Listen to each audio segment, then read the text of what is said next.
A level SFT පහුගිය pass paper වල විද්‍යුතය පාඩමට සම්බන්ධ MCQ ප්‍රශ්න ටික තමයි දැන් කතා කරන්නේ. එතකොට 2016 level SFT පේපර් එකේ MCQ ප්‍රශ්න දෙකක් අහලා තිනවා. මේ 46 වෙනියට අහලා තියෙන එක අභ්‍යන්තර ප්‍රතිරෝධය නොගැනිය හැකි බැටරියකට ශ්‍රේණිගතව සම්බන්ධ කර ඇති එක හා සමාන ප්‍රතිරෝධක දෙකක් මගින් වොට් 12ක ක්ෂමතා උත්තේජනයක් සිදු කරයි. එම බැටරිය හරහා එම ප්‍රතිරෝධකම සමාන්තරගතව සම්බන්ධ කළේ නම් ඇතිවන සම්පූර්ණ ක්ෂමතා උත්සර්ජනය වන්නේ.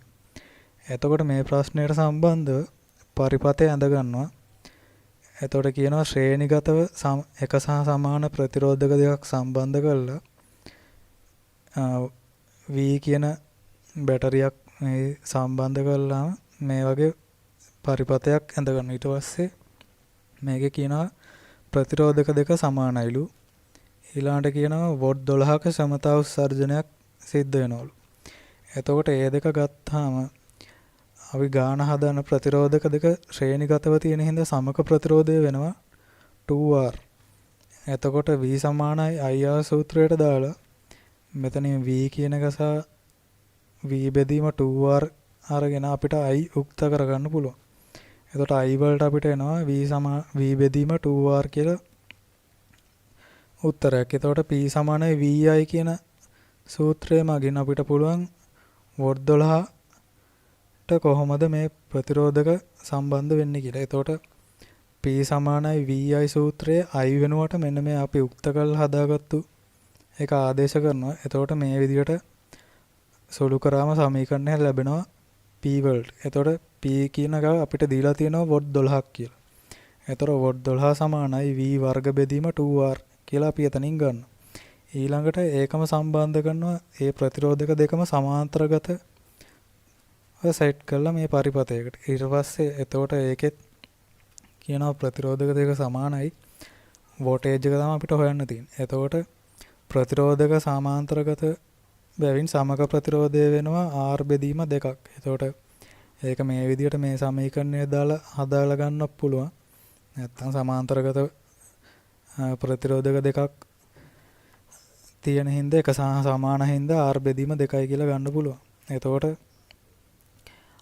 ඒකෙත් V සමාන IR සූත්‍රයට අනුව I යුක්ත කරලා ගත්තාම අපිට එනවා 2V බෙදීම R.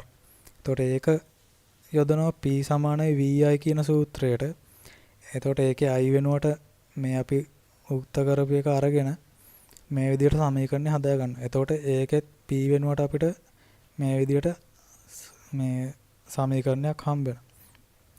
එතකොට මේකේ අපිට පේනවා V වර්ග බෙදීම R කියන එක මෙන්න මේ සමීකරණයටත් පොදුවේ හම්බෙලා තියෙනවා. එතකොට අපි මේ සමීකරණයෙන් මේ V වර්ග බෙදීම R කියන එක උක්ත කරලා ගන්න. එතකොට මේ තියෙන්නේ හදපු විදිය.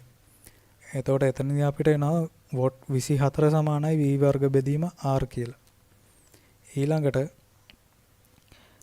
මෙතනත් අපි ගත්ත උත්තරෙන් V වර්ග බෙදීම R කියන එක උක්ත කරාම P බෙදීම දෙක සමානයි V වර්ග බෙදීම R කියලා එනවා. එතකොට V වර්ග බෙදීම R වලට මෙතනින් ආව වොට් 24ක්.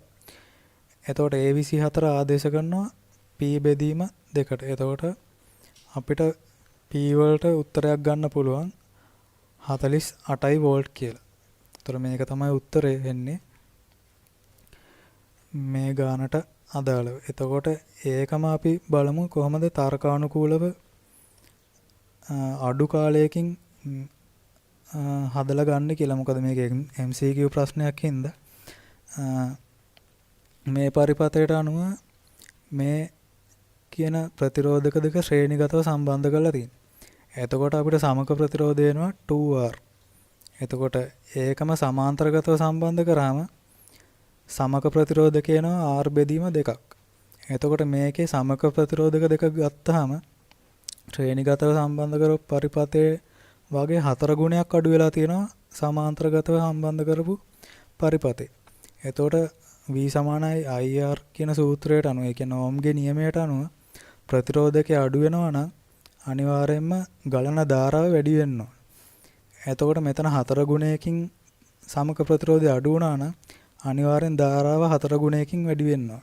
එතකොට ධාරාව 4 ගුණයකින් වැඩි වෙනවා කියන්නේ මෙතන අපි P = VI සූත්‍රය බැලුවාම එතන ධාරාව 4 ගුණයකින් වැඩි වෙනවා කියන අනිවාර්යයෙන්ම වෝල්ටේජ් එක 4 ගුණයකින් වැඩි වෙන්න ඕන.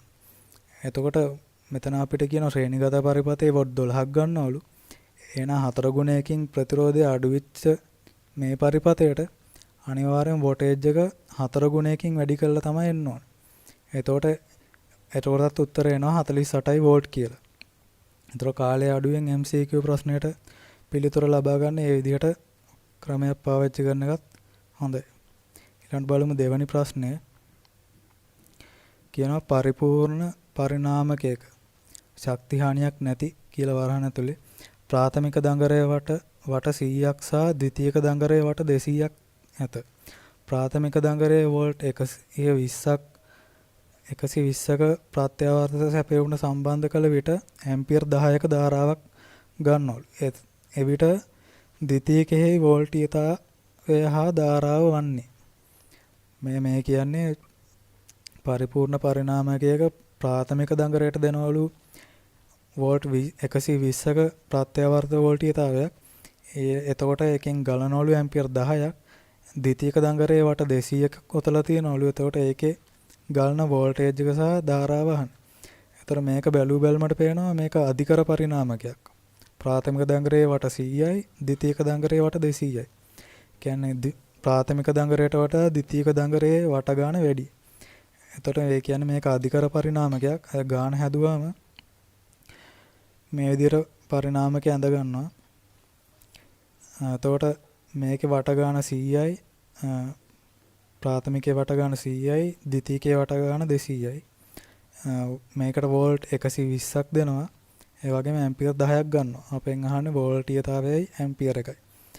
එතකොට සූත්‍රය තමයි ප්‍රාථමික දඟරයේ වෝල්ටීයතාවය සහ ද්විතීයික දඟරයේ වෝල්ටීයතාවයේ අනුපාතය සමානයිලු ප්‍රාථමික දඟරයේ වට ගාන සහ ද්විතීයික දඟරයේ වට ගානට. එතකොට මේ විදිහට සූත්‍රයේ VP බෙදීම VS සමානයි NP බෙදීම NS. එතකොට අපිට දත්ත වලින් ගන්න පුළුවන් VP තියෙනවා කියන ප්‍රයිමරි ප්‍රාථමික දඟරයේ තියෙන වෝල්ටීයතාවය 120යි වෝල්ට්.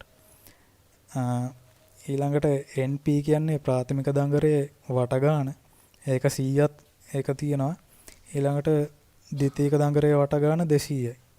අපිට හොයන්න කියලා තියෙන VS ඒ කියන්නේ ද්විතීයික දඟරයේ වෝල්ටීයතාවය. මේක උක්ත කරලා ගාන හැදුවාම 240යි වෝල්ට් කියලා එනවා. ඊළඟට ධාරාව හොයද්දී සූත්‍රයේ තියෙනවා VP වැඩි කිරීම IP සමානයි VS වැඩි කිරීම IS. මේ කියන්නේ ප්‍රාථමික දඟරයේ පැත්තේ තියෙන වෝල්ටේජ් එක සමානයිලු ද්විතීයික දඟරයේ පැත්තේ තියෙන වෝල්ටේජ් එකට. ඒ කියන්නේ අපිට මෙතනින් දීලා තියෙන දත්ත වලට අනුව අපිට ළඟ තියෙනවා VP තියෙනවා 120යි වෝල්ට්, IP තියෙනවා 10 ඇම්පියර් 10යි, VS අපි හොයාගත්තා 240යි, IS තමයි හොයන් තියෙන්නේ. ඒතර මේක උක්ත කරලා හොයාගත්තම IS වලට එනවා ඇම්පියර් 5ක් කියලා. ඒතර උත්තරේ වෙන්නේ දෙවෙනි උත්තරේ 240 වෝල්ට් ඇම්පියර් 5යි. 2017 A-level SFT පේපර් එකට අදාළ MCQ ප්‍රශ්න දෙකක් තියෙනවා අපි බලමු. 43 වෙනි ප්‍රශ්නේ අහලා තිනවා විදුලි පහනක වෝට් 230ක් සහ 60යි වෝට් ලෙස දක්වා ඇති අතර එය 230යි වෝට් සහ 50 හර්ට්ස් විදුලි සැපයීමට සම්බන්ධ කරලා තියෙනවා. මේ විදිහේ ප්‍රකාශ තුනක් දීලා තියෙනවා. ඒ ප්‍රකාශ තුනෙන් නිවැරදි ප්‍රකාශ මොනවාද කියලා අහන්න. පළවෙනි එක කියනවා පහන වෙත යෙදෙන උපරිම විභවාන්තරය වෝට් 460ක් වේලු. වෝල්ට් 460ක් වේලු. එතකොට මේක බලමු. ප්‍රත්‍යාවර්ත වෝල්ටීයතාවය ගත්තාම මේකේ තියෙන්නේ මේම සයිනාකාර හැඩයක්. එතකොට මේකේ තියෙන්න පුළුවන් එක් අවස්ථාවක තියෙන්න පුළුවන් උපරිම වෝල්ටීයතාවය. එහෙම නැත්නම් විදුලි බල්බයට දෙන්න පුළුවන් උපරිම වෝල්ටීයතාවය වෙන්නේ මෙන්න මේ නිව්ටල් එක අපි සම්බන්ධ කරන මෙතනට. එතකොට බල්බ් එකේ ලයිව් එක සම්බන්ධ වෙන්නේ මේකයි මෙන්න මේක ඊ එකතුවට. එතකොට මේකේ කොයිම වෙලාවකත් උපරිම අවස්ථාව 460ක් වෙන්න බෑ. මොකද මේ දෙක අතර තියෙන උපරිම වෝල්ටීයතාවය නිතරම එන්නේ මෙන්න මේ 230ට. එතකොට පළවෙනි ප්‍රකාශය වැරදි. ඊළඟට දෙවෙනි ප්‍රකාශය කියනවා විදුලි පහන දක්වා ඇති ක්ෂමතාවයෙන් දැල්වෙන විට. විදුලි පහන දක්වා ඇති ක්ෂමතාවයෙන් දැල්වෙන විට කියන්නේ මේ 60 වොට් කියන ක්ෂමතාවයෙන් දැල්වෙන විට එහි ප්‍රතිරෝධය 960 ඕම් වේලු. බලමු ගාන හදලා. හරි. එතකොට වෝල්ටේජ් එක හොයන්න නෙමෙයි මේ ප්‍රතිරෝධකය හොයන්න නම් අනිවාර්යෙන් V = IR කියන සූත්‍රයට මේක දාන්න වෙනවා. එතකොට V = IR සූත්‍රයට දාන්න නම් I හොයා ගන්න වෙනවා. එතකොට I හොයන්න මේකේ දීලා තියෙන දත්ත වලින් දීලා තියෙන අපිට වෝල්ටේජ් එක විතරයි. එතකොට වෝල්ටේජ් එක සහ වෝල්ටීයතාවය දීලා තිනවා. මේ දෙක සම්බන්ධ කරලා I හොයාගන්න P = VI සූත්‍රයට ආදේශ කරනවා. එතකොට එතනින් අපිට එනවා 0.260 බිංදුවක් කියන ධාරාවක්. එතකොට ඒක සම්බන්ධ කරනවා V = IR කියන සූත්‍රයට. ඒකෙන් R උක්ත කරලා ගත්තාම අපිට එන්නේ 881.66 ඕම් කියලා. එතකොට ඒ ප්‍රකාශයත් වැරදි. ඒකේ කියන්නේ 960 ඕම් කියලා ඒ වුණාට ගාන හැදුවම එන්නේ අපිට 881.66 කියලා. එතකොට ඒක වැරදි. එතකොට තුන්වෙනි ප්‍රකාශය කියනවා සෑම තප්පරයක් තුලදීම විදුලි පහන තුලින් ගලන ධාරාව 100 වාරයක් ශූන්‍ය වේලු. එතකොට මේක බැලුවාම මෙන්න මේ සයිනාකාර ප්‍රත්‍යාවර්ත වෝල්ටීයතාවේ එක් තප්පරයක් තුල මේක 50 පාරක් මේ සයිකල් එක යනවා. ඒ කියන්නේ මේක සයිකල් එකක් අපි ගත්තොත් මේ බිඳුවේ ඉඳලා මේක සයින් වේව් එකක් එක තප්පරයක් තුළ මේ වගේ වේව් 50ක් යනවා. එතකොට කියනවා මේක ශූන්‍ය වෙන අවස්ථා 100ක් තියෙනවා කියලා මේ ප්‍රකාශය කියනවා. එතකොට මේ ප්‍රකාශය හරි. මොකද එක් තප්පරයක් තුළ එක් තප්පරයක 50 පාරක් යන මේ වගේ වේව් එකක ශූන්‍ය වෙන අවස්ථා තියෙනවා දෙකක්. එතකොට එක වේව් එකක අවස්ථා දෙකක් තියෙනවා නම් ඒ වගේ 50ක් කියන්නේ 100ක්. එතකොට එක් තප්පරයක් තුළ ඒ වගේ ශූන්‍ය වෙන අවස්ථා 100ක් එන්න පුළුවන්. එතකොට C කියන තුන්වෙනි ප්‍රකාශය විතරයි හරි. එතකොට මේ 43 වෙනි ගානට පිළිතුර C පමණි කියන උත්තරය.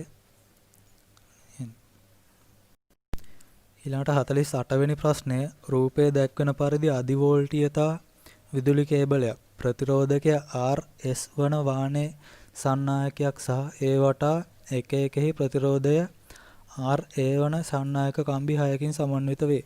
සියලුම කම්බි වෙන වෙනම පරිවර්ණය කර ඇතනම් කේබලයේ ප්‍රතිරෝධය කුමක්ද? මේ කියන්නේ ප්‍රතිරෝධක 6ක් සමාන්තරගතව සහ ඊට සමාන්තරගතව RS කියන වාහනේ සන්නායකයක් සම්බන්ධ කරා වගේ පරිපතයක් තමයි මේ කියන්නේ. එතකොට මේ රූපේ වෙන්නලා තියෙනෙත් එහෙම. එතකොට ඒකේ සමක ප්‍රතිරෝධය තමයි අහන්නේ. හරි. එතකොට මේ විදිහට ඇඳගත්තාම මේ උඩින් 6ක් දක්වලා තියෙන්නේ මේ RA කියන වාහනේ කම්බි 6. එතකොට වාහනේ කම්බි වටා තියෙන කම්බි 6.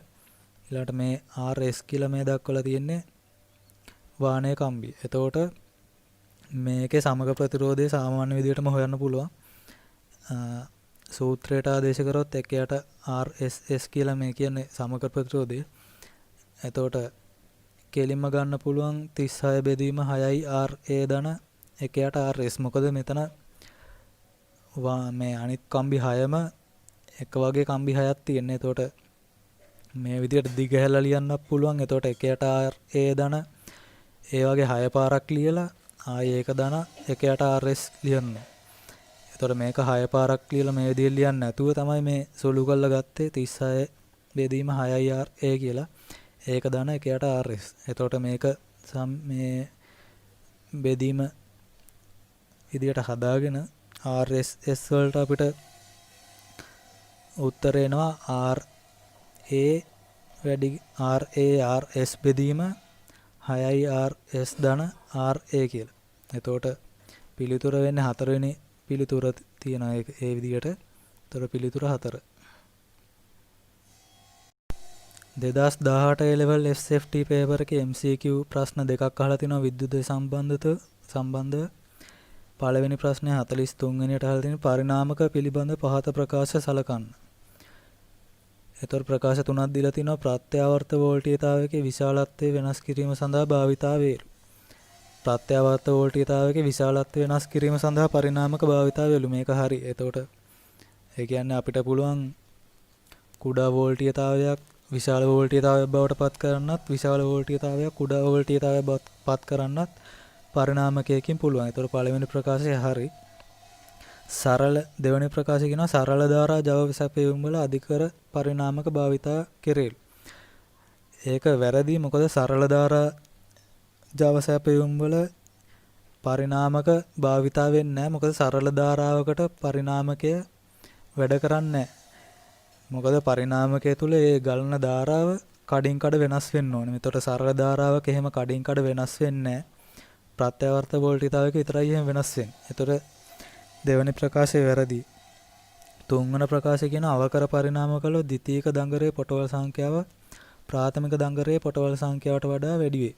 අවකර පරිණාමකයක් කියන්නේ අපි ලබා දෙන සැපයුමට වඩා පිට කරන සැපයුම අඩුයි. එතකොට මේ කියන්නේ එහෙනම් ඒකේ ප්‍රාථමික දංගරයේ දංගර ගානට වැඩිය ද්විතීයික දංගරයේ දංගර ගාන අඩු වෙන්න ඕනේ. එතකොට මේකේ කියනවා අවකර පරිණාම කළ ද්විතීයික දංගරයේ පොටවල් සංඛ්‍යාව ප්‍රාථමික දංගරයේ පොටවල් සංඛ්‍යාවට වැඩි වෙනවා. එතකොට C කියන මේ ප්‍රකාශයත් වැරදි. එතකොට මේකෙන් හරි වෙන්නේ මේ පළවෙනි ප්‍රකාශය විතරයි. එතකොට A පමණයි කියන උත්තරේ පළවෙනි එක.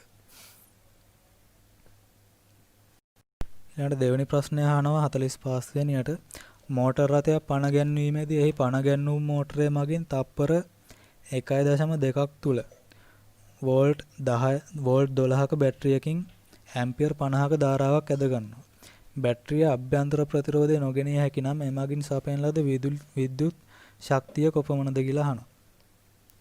ඒතර විද්‍යුත් ශක්තිය මනින්න අපි ජූල් වලින් මේක දීලා තියෙන දත්ත වල තියෙනවා වෝල්ට් 12ක බැටරියක් සහ ඇම්පියර් 50ක ධාරාවක් ඇද ගන්නවා කියලා. එතකොට දීලා තියෙනවා තප්පර 1.2ක් තුල කියලා. ඉස්සලා අපි හොයමු මේකේ ක්ෂමතාවය කොච්චරද කියලා. කියන්නේ වෝල්ටේජ් එක කොච්චරද කියලා. P සමානයි VA VI සූත්‍රයට දාපුවම VA කියන්නේ ඇම්පියර් I සූත්‍රයට දාපුවම 12 වෝල්ට් වැඩි කිරීම 50යි අපිට එනවා 600යි වෝට් කියලා වෝල්ටේජ් එක. එතකොට ඒක පවතින්නේ තප්පර 1.2 කාලයක් තුලලු. එතකොට මේක එහෙම කාලයෙන් වැඩි කරාම අපිට එනවා විද්‍යුත් ශක්තිය කොච්චරද කියලා. එතකොට 600 වැඩි කිරීම 1.2යි. ඒ කියන්නේ 720යි ජූල් කියලා අපිට එනවා උත්තරය. එතකොට පස්වෙනි උත්තරය තමයි එකට එන්නේ. ඊළඟට 2019 A level SFT paper එකේ MCQ ප්‍රශ්න දෙකයි. 40 වෙනි ප්‍රශ්නය අහන රූපයේ දැක්වෙන පරිදි සන්නායක දංගරයක් වෙතට ඍජු කෝණාස්ස චුම්බකයක් චලනය කරනු ලැබේ. එවිට දංගරය තුලින් ප්‍රේරණය වන විද්‍යුත් ගාමක බලයේ විශාලත්වය කෙරෙහි බල නොපාන්නේ මින් කුමක්ද කියලා අහනවා. එතකොට උත්තර 4ක් දීලා තිනවා චුම්බකයේ ප්‍රබලතාවය, චුම්බක චලනය කරන වේගය, දංගරයේ හරස්කඩ වර්ගඵලය, දංගරයේ පොට ගණන, 5ක් අහලා දෙන දංගරයේ දෙසට යොමු වූ චුම්බක ද්‍රව්‍ය. එතකොට පළවෙනි එක බලමු චුම්බකයේ ප්‍රබලතාවය. එතකොට මේකේ හටගන්න විද්‍යුත් ගාමක බලයට චුම්බකයේ ප්‍රබලතාවය අනිවාර්යයෙන්ම බලපානවා. එතකොට ඒක හරි. දෙවෙනි එක චුම්බකයේ චලනය කරන වේගය. අනිවාර්යයෙන්ම චුම්බකයේ චලනය කරන වේගයත් මේකට බලපානවා. මේ පරිපතේ මේ විදිහට සකස් කරලා ප්‍රායෝගිකව බැලුවාම මේක පේනවා. ඊළඟට දංගරේ හරස්කඩ වර්ගඵලය. අනිවාර්යයෙන්ම දංගරේ හරස්කඩ වර්ගඵලයත් බලපානවා. මොකද ධාරාවක් ගලන්නේ මේ හරස්කඩ වර්ගඵලය අත් උපයෝගී කරගෙන. එතකොට විද්‍යුත් ගාමක බලයට එයත් අනිවාර්යයෙන්ම බලපාන. ඊළඟට 4 වෙනියට කියනවා දංගරයේ පොට ගණන. දංගරයේ පොට ගණනත් අනිවාර්යෙන් බලපානවා. මොකද විද්‍යුත් ගාමක බලය කෙරෙහි අපේ සූත්‍රයක් දීලා තියෙනවා E = BLU කියලා. ඒතර B කියන්නේ චුම්බක ශ්‍රාව ඝනත්වය, L කියන්නේ දිග, U කියන්නේ මේක චලනය කරන වේගය. එතකොට V කියන්නේ චලනය කරන වේගය. එතකොට අනිවාර්යයෙන්ම L කියන දඟරේ පොට ගානත් ඒකට බලපාලා තිනවා. එතකොට මේ පළවෙනි හතරම හරි දඟරේ දෙසට යොමු වූ චුම්බක ද්‍රව්‍ය. එතකොට චුම්බක ද්‍රව්‍ය මේකට බලපාන්නේ නැහැ. මොකද උත්තර ද්‍රව්‍ය සහ දක්ෂිණ ද්‍රව්‍ය කියන ද්‍රව දෙක තියෙන්නේ. මේ ද්‍රව දෙකෙන්ම මොන ද්‍රව්‍යය චලනය කරත් මේකේ මේ විදිහටම විද්‍යුත් ගාමක බලය හටගන්න. එතකොට පස්වෙනි උත්තරේ තමයි මේකෙන් බල නොපාන්නේ දඟරේ දෙසට යොමු වූ චුම්බක ද්‍රව්‍ය. ඊළඟට 49 වෙනි ප්‍රශ්නය කතා කරනවා රූපයේ දැක්වෙන පරිදි වෝල්ට් 12ක බැටරියකට වෝල්ට් 1.5ක් සහ ඇම්පියර් 0.5ක් ලෙස ප්‍රමත කරන ලද විදුලි බල්බ 3ක් සහ R ප්‍රතිරෝධකයක් සම්බන්ධ කර ඇත. බල්බ ප්‍රමත දීප්තියෙන් දැල්වෙනු පිණිස R හි අගය කුමක් විය යුතුද? මේ කියන්නේ වෝල්ට් 1.5ක බල්බ් 3ක් තියෙනවලු. මේක සමාන්තරගත ලෙස සම්බන්ධ කරලා තියෙන මේ රූපය අනුව. ඒතර වෝල්ට් 1.5 තමයි මේ බල්බ් තුනටම ගන්න. ඒතර මේක සම්බන්ධ කරලා තියෙනවා ප්‍රතිරෝධකයක් හරහා වෝල්ට් 12කට. එතකොට අනිවාර්යයෙන්ම මේ බල්බ් තුනට සමාන්තරගතව තියෙන හින්දා තුනටම යන්න එකම වෝල්ටීයතාවයක්. එතකොට කියන එක බල්බයක් ගන්නවලු වෝල්ට් 1.5ක්. එතකොට අනිවාර්යයෙන් මේ බල්බ් තුනම සමාන්තරගත නිසා මෙන්න මේ ස්ථානයට ගන්න වෝල්ට් 1.5යි. එතකොට මේක සම්බන්ධ කරලා තිනවා ප්‍රතිරෝධයක් කරා වෝල්ට් 12ට. එතකොට මේ වෝල්ට් 12න් 1.5 අඩු වුණාම ඒ කියන්නේ මෙතනට 1.5ක ඩ්‍රොප් වුණාම ඉතුරු ටික තමයි මේ R ප්‍රතිරෝධකයේ වෙත ගන්න. එතකොට අපි බලමු ගාන විදිහට කොච්චරක් ගන්නවද කියලා. එතකොට මේ තියෙන්නේ 1.5ක් මේ හරියට. එතකොට ඉතුරු 12න් 1.5ක් අඩු කරලා ගන්න ටික මෙන්න මේ ප්‍රතිරෝධකයට ගන්න.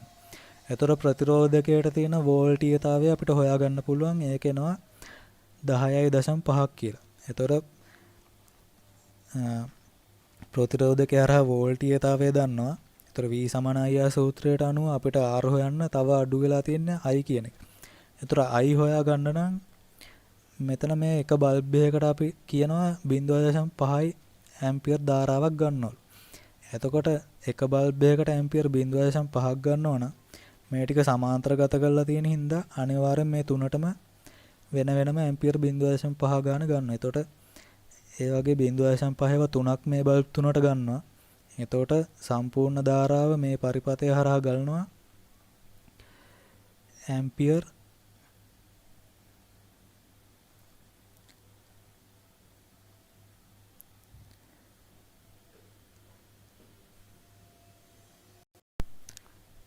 0.5 වැඩි කිරීම 3ක්. එතකොට ඇම්පියර් 1.5යි. එතකොට දැන් මේ විදිහට 1.5ක් මේ මුළු පරිපථය තුලින්ම ගමන් කරන හින්දා මේ R ප්‍රතිරෝධකය සහ බල්බ් ටික තියෙන ශ්‍රේණිගතව. එතකොට ශ්‍රේණිගතව සම්බන්ධයක් තියෙද්දි මේ 1.5 තමයි මේ R හරහත් කරකෙන්නේ. එතකොට R වල දැන් අපි දන්නවා වෝල්ටීයතාවයක් දන්නවා, ධාරාවක් දන්නවා. එහෙනම් ප්‍රතිරෝධය අනිවාර්යයෙන්ම V = IR වලට දැම්මම හොයන්න පුළුවන්. ඕම් 7ක් කියලා තමයි උත්තරේ එන්නේ. එතකොට ඒක උත්තරවල දීලා තිනවා 4 වෙනි උත්තරය තමයි එන්නේ.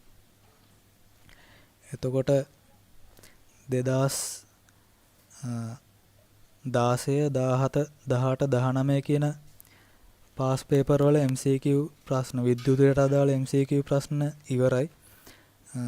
අනිත් දවසේ රචනා ප්‍රශ්න ටික බලමු. A level SFT පාඩමට අදාළව පසුගිය ප්‍රශ්න පත්තරවල අහපු විද්‍යුතය සම්බන්ධව දෙවන කොටසේ ව්‍යුහගත රචනා සහ රචනා ප්‍රශ්න වලට තමයි මේක ඇවිල්ලා තියෙන්නේ. එතකොට සමහර පේපර් වල තියෙන ව්‍යුහගත රචනා ප්‍රශ්නෙට අනිත් සමහර පේපර් වල රචනා ප්‍රශ්නෙත් තමයි අහලා තියෙන්නේ විද්‍යුතය සම්බන්ධව ප්‍රශ්න.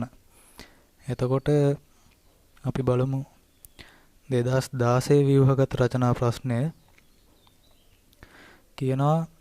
ඒකේ විභවගතයේ තුන්වෙනියට අහලා තියෙන රූපය පෙන්වා ඇති විභව බෙදෙන පරිපතය A සහ B අග්‍ර අතර විචල්්‍ය විභවාන්තරයක් ලබා දෙයි. ඒක VB කියලා VAB කියලා කියන්නේ. ඒ කියන්නේ මෙන්න මේ කොටස් දෙක.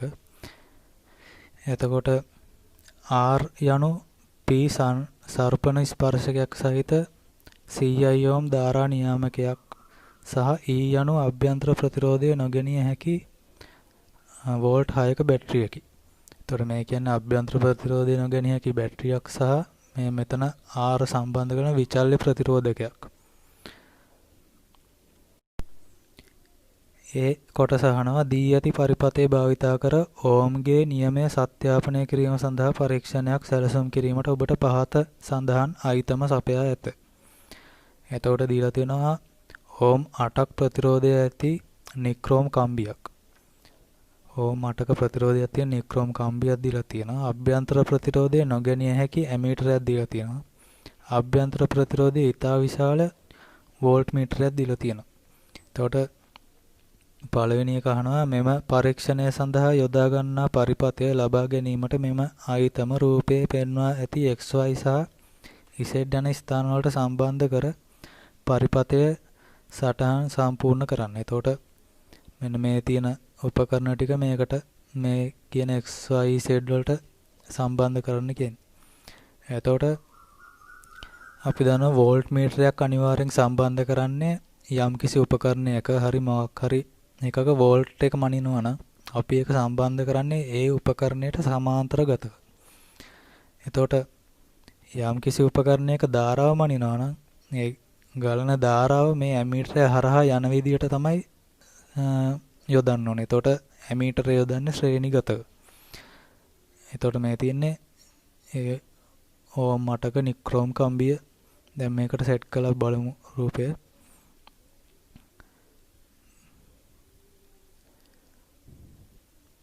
මෙන්න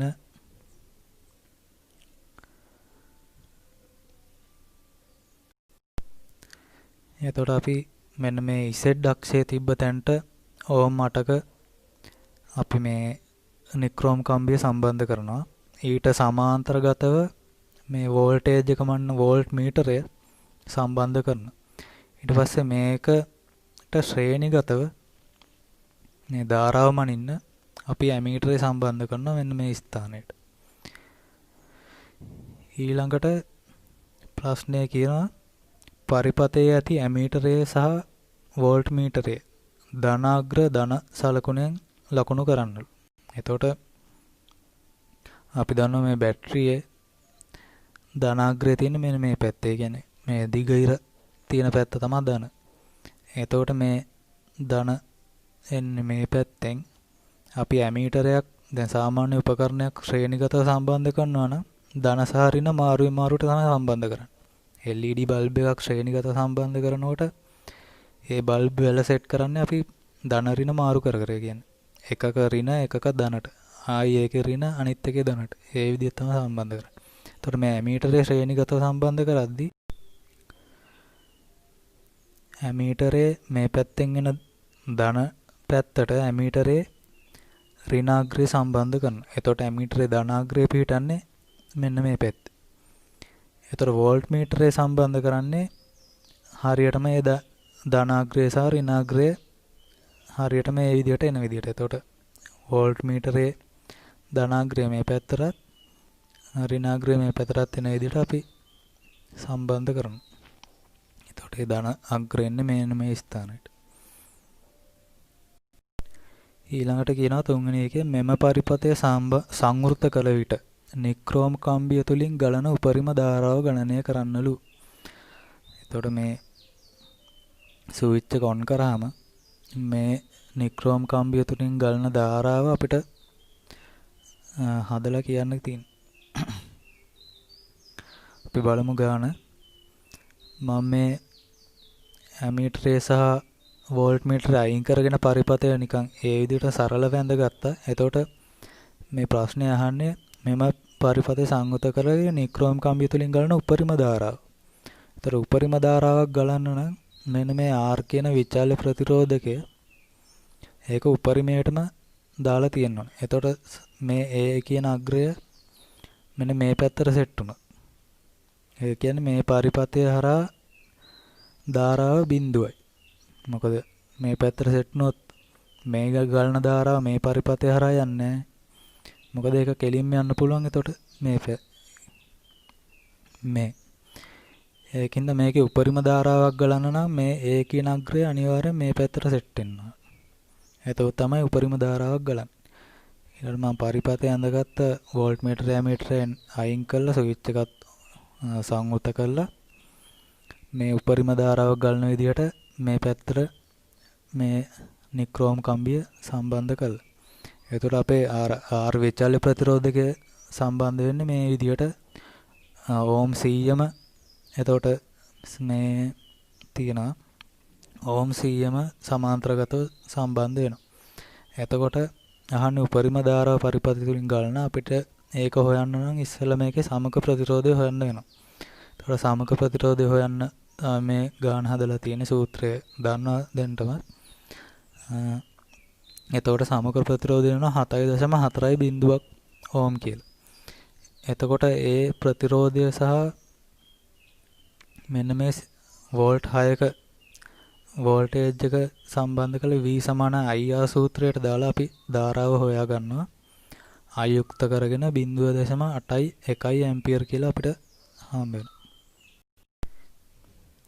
ඊළඟට හතරවෙනි ප්‍රශ්නේ අහනවා 4.1 මැනිය හැකි උපරිම ධාරාවන් ඇම්පියර් 1 සහ ඇම්පියර් 10 වන ඇමීටර දෙකක් සපයා ඇත. මෙම පරිපථය ගලන ධාරාව සෙවීම සඳහා සුදුසු ඇමීටරය කුමක්ද? දැන් අපි දන්නවා මේකෙන් උපරිම ගලන ධාරාව වෙන්නේ 0.81 ඇම්පියර්. එතකොට 10 ඇම්පියර් වගේ ලොකු ඇම්පියර් ගාණක් මනින්න පුළුවන් ඇමීටරයක් දාගන්න එක සුදුසු නෑ. මොකද ඊට වැඩිය පහසුයි අපිට ගාණ මනින්න මේ 1 ඇම්පියර් කියන ඇමීටරය දාගෙන. එතකොට ඒකට උත්තරය වෙන්නේ ඇම්පියර් 1 ඇමීටරය. එතකොට ඔබේ තේරීම සඳහා හේතුව කුමක්ද අහන. මේක දැන් අපි දන්න ගලන උපරිම ධාරාව ඇම්පියර් 1ට වඩා අඩුයි. මොකද 0.81 ඇම්පියර් තමයි උපරිම ධාරාව. එතකොට ඇම්පියර් 1ක ඇමීටරයක් සාමාන්‍යයෙන් අභ්‍යන්තර ප්‍රතිරෝධය ඉතා අඩුවට තමයි හදන්නේ. ඇම්පියර් 10ක ඇමීටරයක් සාමාන්‍ය අභ්‍යන්තර ප්‍රතිරෝධය වැඩි. මොකද ඒකෙන් මනින ධාරාව වැඩි හින්දා. එතකොට අපිට 0.81 නිවැරදිව මැන ගන්න පුළුවන් දශම ගානටම මේ ඇම්පියර් 1ක ඇමීටරය මගින්. මොකද ඊටා කුඩා ධාරාවක් නිසා. එතකොට ඒක මේ හරියට ගැලපෙන්න ලිව්වා නම් හරි. මම ලියලා තියෙන ගලා යන උපරිම ධාරාව ඇම්පියර් 1කට වඩා අඩු නිසා ඇම්පියර් 1 ඇමීටරය 10 ඇම්පියර් ඇමීටරයට වඩා අභ්‍යන්තර ප්‍රතිරෝධය අඩු වීම කියලා තමයි ලියලා තියෙන්නේ. හරි ඊළඟට පස්වෙනි ප්‍රශ්නය අහනවා නික්‍රෝම් කම්බිය ඕම්ගේ නියමයේ පිළිපදී නම් මෙම පරීක්ෂණයෙන් ඔබ බලාපොරොත්තු වෙන ප්‍රස්ථාරයේ දල සටහනක් අඳින්න. ඕම්ගේ නියමය කියන්නේ ධාරාවත් සමග විද්‍යුතය සමාන ධාරාව සහ වෝල්ටේජ් එක අනුලෝමව සමානුපාතිකත්වයක් දක්වනවා. ඒ කියන්නේ ධාරාව වැඩි වෙද්දී ඒකට අනුලෝමව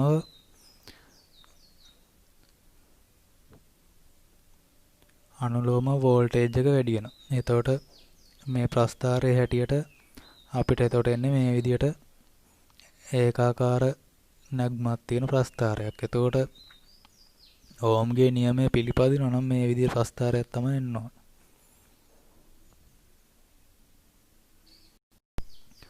හරි දැන් කියනවා B ප්‍රශ්නයට ඉහත පරිපථයේ නික්‍රෝම් කම්බිය වෙනුවට විදුලි පන්දම් බල්බයක් යොදා මෙම පරීක්ෂණය නැවත සිදු කරන ලදී. එවිට ලබා ගන්නා ලද අයට එදිරියෙන් V ප්‍රස්ථාරය පහත රූපේ දක්වා ඇත. ඒ කියන්නේ ධාරාවට එදිරියෙන් වෝල්ටේජ් එක කියන ප්‍රස්ථාරය ඒකේ මේ විදිහට නැමීමක් තියෙනවා. එතකොට පළවෙනි ප්‍රශ්නේ අනුව විදුලි පන්දම් බල්බයේ ප්‍රමාණය දී ඇත්තේ වෝල්ට් 6යි වොට් 0.36ක් ලෙසය. මෙලෙස ප්‍රමාණය කිරීමේ විද්‍යාත්මක පදනම පැහැදිලි කරන්න. ඒතර බල්බ් එකක වෝල්ට් 6 සහ වොට් 0.36 කියලා දීලා තියෙන මේක විද්‍යාත්මක පදනම අහන. ඒතර බල්බයක් සවි කරන්න නම් සුදුසු වෝල්ටීයතාවයත් එහි පරිභෝජනයත් පාරිභෝගිකයත් දැනගන්න තමයි මේක ගහන්නේ. අපි සාමාන්‍යයෙන් බල්බ් එකක් තෝරගන්නේ නිවසක ගෘහස්ත විදුලියට සම්බන්ධ කරන බල්බ් එක නම් වෝල්ට් 230 සහ වොටේජ් එක තමයි අපි බලන්නේ. එතකොට අපි ගැළපෙන වොටේජ් එකක් තමයි ලබා ගන්න. මොකද ඒකෙන් පරිභෝජනය වෙන විදුලි ප්‍රමාණය තමයි අපිට දැනගන්න පුළුවන්. ඒ වගේම වෝල්ටේජ් එකෙන් දැනගන්න පුළුවන් මේක සවි කරන්නේ මොන ස්ථානයේ මොන වගේ බල සැපයීමකට සම්බන්ධ කරන්න පුළුවන්ද කියන එක තමයි දැනගන්නේ. ඒතර මේ දෙක තිබ්බහම ඇති අපිට බල්බ් එකක් නිවැරදි ආකාරයෙන් සම්බන්ධ කරගන්න. ඊළඟට දෙවෙනි ප්‍රශ්නය අනුව සූත්‍රිකාව සඳහා IV ලාක්ෂණික ඕම් නියමයෙන් අපගමනය වීමට හේතුව කුමක්ද? එතකොට දැන් ඕම්ගේ නියමය පිළිපදිනවා නම් මේක ඒකාකාර ප්‍රස්ථාරයක් වෙන්න බෑ. නමුත් මේ නැමීමක් තියෙනවා. ඒතර මේකට හේතු වෙලා තියෙන්නේ බල්බ් එක දැල් වෙනකොට මේ වෝල්ටේජ් එක වැඩි වීමත් සහ ධාරාව වැඩි වීමත් සමග මේකේ අභ්‍යන්තර උෂ්ණත්වය වැඩි වෙනවා. එතකොට මේ උෂ්ණත්වය වැඩි වීමත් එක්ක මේකේ ප්‍රතිරෝධය වෙනස් වීමක් වෙනවා. එතකොට මේකට හේතුව තමයි බල්බය දැල් වෙන විට එහි උෂ්ණත්වය වෙනස් වීම මීට හේතුවයි. තුන්වෙනි ප්‍රශ්නේ අහනවා 3.1 විදුලි පන්දම් බල්බයේ ඉහත නිර්දේශිත ප්‍රමාණයෙන් ක්‍රියාත්මක වන විට එහි සූත්‍රිකාවේ ප්‍රතිරෝධය සහ එතුලින් ගලන ධාරාව ගණනය කරන්න. නිර්දේශිත ප්‍රමාණයෙන් ක්‍රියාත්මක වෙනවා කියන මේ වෝල්ට් 6කින් සහ වොට් 0.36ක් අරගෙන ක්‍රියාත්මක වෙන එක. එතකොට ඒකට ගාන හැදුවාම සූත්‍රිකාවේ අපිට එන ප්‍රතිරෝධය හොයන්න නම් ඉස්සෙල්ලා හොයන්න ඕනේ මේක තුලින් ගලන ධාරාව කොච්චරද කියලා. එතකොට ඒක හොයන්න පුළුවන් අපිට P = VI සූත්‍රය මගින් I යුක්ත කරලා ඒතර වෝල්ටේජ් එක බෙදීම වෝල්ටීයතාවයේ එනවා ධාරාව 0.06 ඇම්පියර් කියලා. එතකොට ඒ ගාන යොදවනවා අපි V = IR සූත්‍රයට. ඒකෙන් R යුක්ත කරලා ගත්තාම අපිට එනවා ඕම් 100ක් කියලා. එතකොට සූත්‍රිකාවේ ප්‍රතිරෝධය ඕම් 100යි. බල්බය තුලින් ගලන ධාරාවත් අහලා තියෙනවා. ධාරාව අපි හෙව්වා 0.06 ඇම්පියර්. ඊළඟ ප්‍රශ්නේ අහනවා ඉහත තුනෙහි එකෙහි සඳහන් බල්බයේ ක්‍රියාත්මක වන ලක්ෂය P සංකේතය යොදා ඉහත 3B වක්‍රය මත සලකුණු කරන්න. එතකොට කියන්නේ මේකේ මේ ධාරාව අපි හෙවුන මේ 0.06 ධාරාවක් සහ වෝල්ටේජ් එක 6 වෝල්ට් වන ස්ථානයේ ප්‍රස්ථාරය ලකුණු කරන්න කියලා කියන්නේ. එතකොට මේකේ පේනවා මේ ධාරාව දීලා තියෙන්නේ මිලි ඇම්පියර් වලින්. ඒතර 0.06ක් ඇම්පියර් කියන එක මිලි ඇම්පියර් කරාම ඒක වෙනවා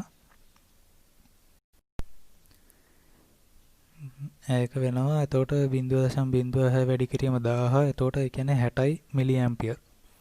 මිලි ඇම්පියර් 60ක් සමග වෝල්ටේජ් එක 6ක් කියන තැන. ඒ කියන්නේ මෙන්න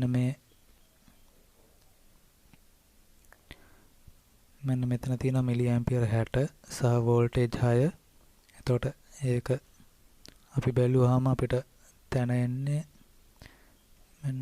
මෙන්න මේ ස්ථාන. එතකොට ඒක අනිවාර්යව ලකුණු කරාම හරි.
සූත්‍රිකා බල්බ වෙනුවට ආලෝක විමෝචක දියෝද LED යෙදූ බල්බ භාවිතා කිරීමෙන් වාසිදායක බව නිෂ්පාදකයා පවසයි.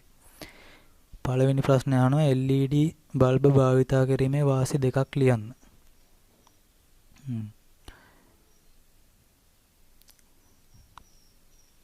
එතකොට පළවෙනි වාසිය තමයි අඩු විදුලි පරිභෝජනය.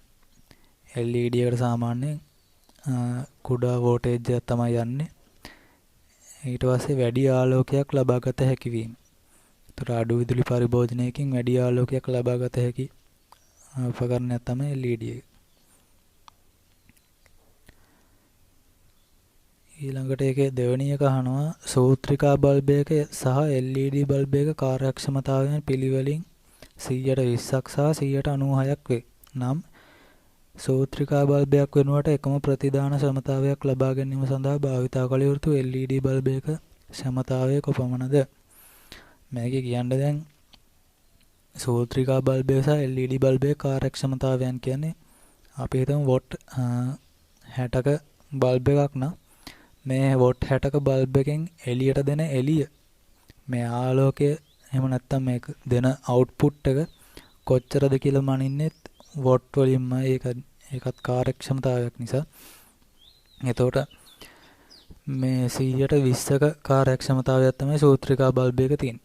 එතකොට LED එක තියෙනවා කියනවා මේ ලබා ගන්නා වෝල්ටේජ් එකෙන් 96ක අවුට්පුට් එකක් දෙනවලු. එතකොට කියනවා මේකේ සූත්‍රිකා බල්බයක් වෙනුවට දැන් වොට් 60ක බල්බ් එකක් වෙනුවට වොට් 60ක්ම ප්‍රතිදානයක් ලබා ගන්න භාවිතා කරන්න පුළුවන් LED එක මොකක්ද කියලා අහනවා. LED එකේ සමතාවය කොච්චරද කියලා අහනවා. එතකොට ගාන බලමු. මේක දැන් මම ගත්ත දැන් ගාන කියන එකම සමතාවයක් එකම ප්‍රතිදාන සමතාවයක් ගන්න කියලා. එතකොට මම මෙතන සලකනවා එකම ප්‍රතිදාන සමතාවය වොට් 100ක් ලෙස සලකන්න කියලා මුලින්ම ලියනවා. මම වොට් 100ක් කියලා තමයි සලකන්නේ. එතකොට පළවෙනි එක සූත්‍රිකා බල්බයේ වොට් 100ක සමතාවයක් වැය කර. වොට් 100ක් සමතාවයක් වැය කර වොට් 20ක ප්‍රතිදාන සමතාවයක් ලබා දේ. මොකද 100ට 20යි කිව්වා මේකේ අවුට්පුට් එක දෙන්නේ. එතකොට වොට් 100ක සූත්‍රිකා බල්බ් එකක් අවුට්පුට් එක දෙන්නේ වොට් 20යි. ප්‍රතිදාන සමතාවයක් ලබා දේ. එතකොට වොට් 100ක ප්‍රතිදාන සමතාවයකින් ලබා දීමට ඒ කියන්නේ මේක අවුට්පුට් එක වොට් 100ක් කරගන්න නම් ඒ බල්බ් එකට දෙන්න ඕන සමතාවය අහන්න. සමතාවය තමයි මෙතන හොයන්නේ. එතකොට මේක 100කට 20යි නම්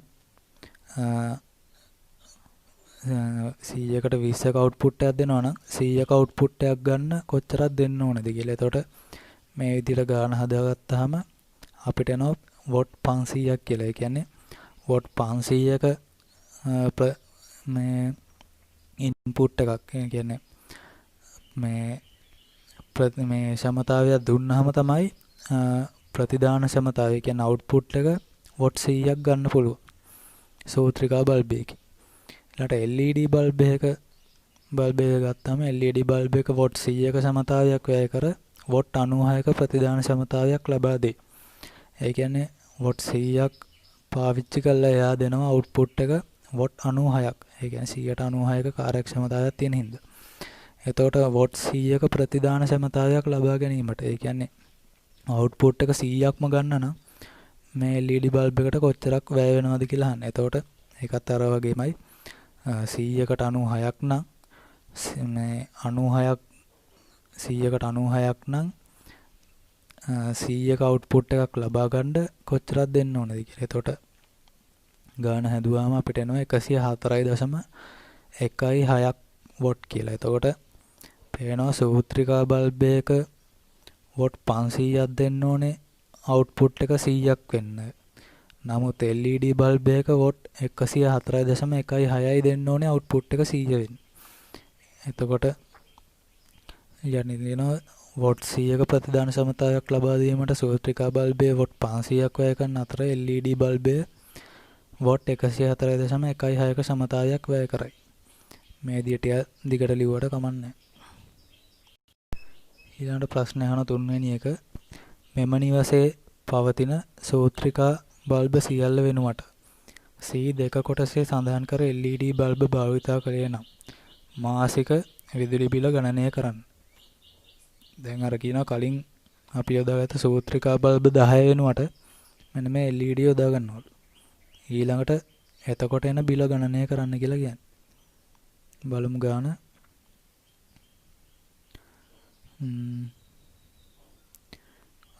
එතකොට මෙතන අපි කලින් දුන්නේ වෝල්ට් 230යි වොට් 60ක බල්බ 10ක්. ඒතර එක් බල්බයක ප්‍රතිදාන සමතාවය වෙනවා අපිට කිව්ව ගානේ මේ සූත්‍රිකා බල්බ් එකක තියෙන්නේ 120ක අවුට්පුට් එකක් කියලා. ඒතර මේ වොට් 60 බල්බ් එකක් ගත්තාම ඒකේ අවුට්පුට් එක වෙන්නේ 120ක් බැලුවාම වොට් 12ක අවුට්පුට් එක තමයි තියෙන්නේ. ප්‍රතිදාන සමතාවය. එතකොට වොට් 12ක ප්‍රතිදාන සමතාවයක්. ඒ කියන්නේ මේ බල්බ් එකකින් දුන්නේ වොට් 12යි. ඒතර අපි LED එකෙන් දෙන්නත් ඕනේ මේ වොට් 12. ඒතර වොට් 12ක ප්‍රතිදාන සමතාවය ලබා දීමට දැමිය හැකි LED බල්බ් එකේ වැය වෙන සමතාවය. ඒතර වොට් 12ක් දෙන්න නම් LED බල්බ් එක කොච්චරක් තියෙන්න ඕනද කියලා අහන්න. එතකොට මෙතන දැන් අපි දන්නවා අවුට්පුට් එක වෙන්න ඕනේ වොට් 12. එතකොට LED එක තියෙන කාර්යක්ෂමතාවය 96ක්. එතකොට මේ x අහන්න. එතකොට x මේ විදිහට x කියලා දාගෙන අපි x උත්ත කරලා ගත්තාම එනවා 12.5 වෝල්ට් කියලා. එතකොට අර සූත්‍රිකා බල්බ් එකක් වෙනුවට දාන්න පුළුවන් LED එක ඒක වොට් 12.5ක LED එකක් දැම්මම ඇති මේ අවුට්පුට් එක ගන්න. වොට් 12ක අවුට්පුට් එක ගන්න. එතකොට විදුලි බිල ගණනය කිරීමට මේ LED බල්බ් 10 දැන් අපි අර විදිහටම ගන්න හදනවා LED බල්බ් 10 දාලා මේ විදුලි බිල ගණනය කරන්න. එතකොට කලින් දැම්ම 230යි වොට් 60. නමුත් දැන් දාන්නේ 230යි වොට් 12.5. එතකොට 12.5 දාලා ගාන හැදුවාම අපි අර වගේම 10න් වැඩි කරලා බල්බ් 10ක් තියෙන හින්දා 10න් වැඩි කරලා 1000න් බෙදුවාම එනවා කිලෝවොට් ගාන. ඒතර 0.125 කිලෝවොට්. එතකොට ඒකේ සම්පූර්ණ එකතු වෙනවා 3.125 කිලෝවොට්. එතකොට අපි දන්නවා කලින් හැදුවා මාසෙකට කොච්චර පැය ගාණක් මේක මේ වැඩ කරනවද කියලා. එතකොට එහෙම ගත්තාම අපි දන්නවා පැය ගාණ 195යි. ඒතර මාසෙකට කිලෝවොට් හවර් යනවා 195 වැඩි කිරීම මෙන්න මේ 3.125. එතකොට එනවා 609.37 කිලෝවොට් හවර්. ඒතර ඒකකයක් දන්නවා රුපියල් 8යි. එතකොට ඒක වැඩි කරලා ගත්තාම අපිට බිල එනවා රුපියල් 4875ක්. ඒතර කලින් ආව 5000 ගාණක් දැන් ඒක අඩු වෙලා තියෙනවා රුපියල් 4875කට. LED බල්බ් දාපු හින්දා. එතකොට 2017 රචනා ප්‍රශ්නයේ තිබ්බ විද්‍යුත් ප්‍රශ්නය ඉවරයි. අපි බලමු ඊළඟට 2018 රචනා ප්‍රශ්නයක් තමයි ඒකෙත් දීලා තියෙන්නේ. බලමු පළවෙනි ප්‍රශ්නය. ශ්‍රී ලංකාවේ ක්‍රීඩාංගණයක මුළු හතරෙහි විදුලි ආලෝක කුළුණු 4ක් සවිකර ඇත්තේ රාත්‍රී කාලයේදී ඒකාකාර ආලෝකයක් ක්‍රීඩාංගණයට ලබා දීමටය. එක් කුළුණක වොට් කිලෝවොට් 60ක කිලෝවොට් 2ක හැලජන් ලාම්පු 60ක් බැගින් නැත. ප්‍රේක්ෂකාගාරවල සහ අනෙක් ප්‍රදේශවල වොට් 100 වන CFL ලාම්පු 500ක්ද වොට් 200 වන කාර්මික විදුලි පංකා 150ක්ද ඇත. පළවෙනි ප්‍රශ්නය අහනවා රාත්‍රී තරඟයකදී සියලුම ලාම්පු සහ විදුලි පංකා පැය 6ක් දැල්වූ විට පහත සඳහන් උපකරණ වලට වැය වන විදුලි පරිභෝජනය කිලෝවොට් පැය වලින් සඳහන් කරන්න. එතකොට පළවෙනි එක කියන්නේ ක්‍රීඩාංගණයේ සියලුම විදුලි පංකා වලින්. මුලින්ම අපි බලමු ගාන. මේක දැන් පැය 6ක් දැල්වෙනවලු මේ සියලුම උපකරණ. රාත්‍රියේ සියලුම ලාම්පු සහ විදුලි පංකා පැය 6ක් දැල්වූ විට මේවට වැය වෙන කිලෝවොට් පැය ගාන තමයි අහන්නේ. එතකොට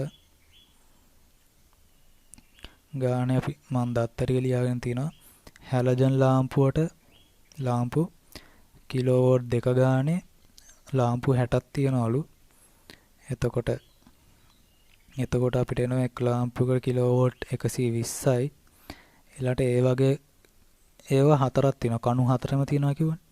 එතකොට කුළුණු 4න් වැඩි කරාම ඒ හැලජන් ලාම්පු වලට අපිට යනවා සේරම කිලෝවෝට් ගාන 480යි කිලෝවෝට්. ඊළඟට CFL බල්බ් ගත්තාම මේකේ CFL බල්බ් එකකට යන්නේ කිව්ව වොට් 100යි. එතකොට ඒ වගේ බල්බ් 500ක් තියෙනවා කිව්වා. 100 වැඩි කිරීම 500. එතකොට ඒකේ එන්නේ වොට් ගාන. ඒක කිලෝවෝට් කරන්න 1000න් බෙදෙනවා. එතකොට අපිට එනවා කිලෝවෝට් 50ක්. විදුලි පංකා වලින් වොට් 200 ගාන 150ක් තියෙනවා කිව්වා. එතකොට ඒක 1000න් බෙදුවාම ගුණ කළ 1000න් බෙදුවාම අපිට එනවා කිලෝවෝට් 30ක සමතාවයක්. එතකොට දැන් මේ සේරම උපකරණ පැය 6යි දැල් වෙනවා කිව්වේ. එතකොට පළවෙනි එකේ අහලා තිබේ විදුලි පංකාවක මේ කිලෝවෝට් පැය ගන්න. එතකොට විදුලි පංකාවකට යනවා කිලෝවෝට් 30ක් පැය 6ක් දැල් වෙනවා. එතකොට යනවා කිලෝවෝට් 180ක්. එතකොට CFL බල්බ් එකකට කිලෝවෝට් 50ක් යනවා පැය 6ක් තුල දැල් වෙනවා. එතකොට ගුණ කරාම 300යි කිලෝවෝට් 1. හැලජන් ලාම්පුවක කිලෝවෝට් 480ක් යන ඔක්කොටම පැය 6ක් තුල 2880යි කිලෝවෝට් 1 වැය වෙනවා. ඊළඟට ප්‍රශ්නය සෑම මාසකම රාත්‍රී තරංග 10ක් විදුලි ආලෝකය යටතේ පවත්වනු ලැබේ. මෙතන ප්‍රශ්නය කියන්නේ සෑම රාත්‍රී තරංග 10ක් විදුලි ආලෝකය යටතේ පවත්වනු ලැබේ. මේ විදුලි ආලෝකය කියන්නේ ඒතර හැලජන් ලාම්පුවයි CFL බල්බ් ටිකයි තමයි. ඒතර විදුලි පංකාව ගැන කියන්නේ මොකද ආලෝකයට විතරයි මේ කියන්නේ. එක් විදුලි ඒකකයක් සඳහා රුපියල් 45ක් වැය වේ නම් ක්‍රීඩාංගණයේ මාසික විදුලි බිල සඳහා ගෙවිය යුතු මුදල ගණනය කරන්න. ඒතර ඒකකයක් 45 ගානේ ගණන් බලන්න කියලා කියන්නේ විදුලි බිලට මාසයකට. කියන්නේ දින 30කට. හරි. ගාන බලමු. මාසයකට මේක මේ 10 පාරක්ලු තරංග තියෙනවා කිව්වේ. මාසයකට රාත්‍රී තරංග 10ක් තමයි තියෙනවා කියන්නේ. එතකොට 10 වැඩි කිරීම මේ 300 ධන 2880 කියන්නේ CFL බල්බ් එකෙන් යන මේ කිලෝවෝට් ගානයි. දිනකට පැය 6 ගානේ දවසකට මේ තියෙන්නේ. එතකොට මේ තියෙන්නේ හැලජන් ලාම්පුවේ දවසකට යන ප්‍රමාණය. එතකොට මේ දෙක එකතු කරලා තරංග 10න් වැඩි කරාම එනවා මාසයකට කොච්චර කිලෝවෝට් පැය ගණක් යනවද? එතකොට 31800ක් යනවා. මේ කියන්නේ ආලෝකයේ සඳහා. එතකොට ඒකකයක් 45 බැගින් මුදල වෙනවා අපිට 31800 වැඩි කිරීම රුපියල් 45. එතකොට අපිට එනවා 1,04,31,000ක් කියලා.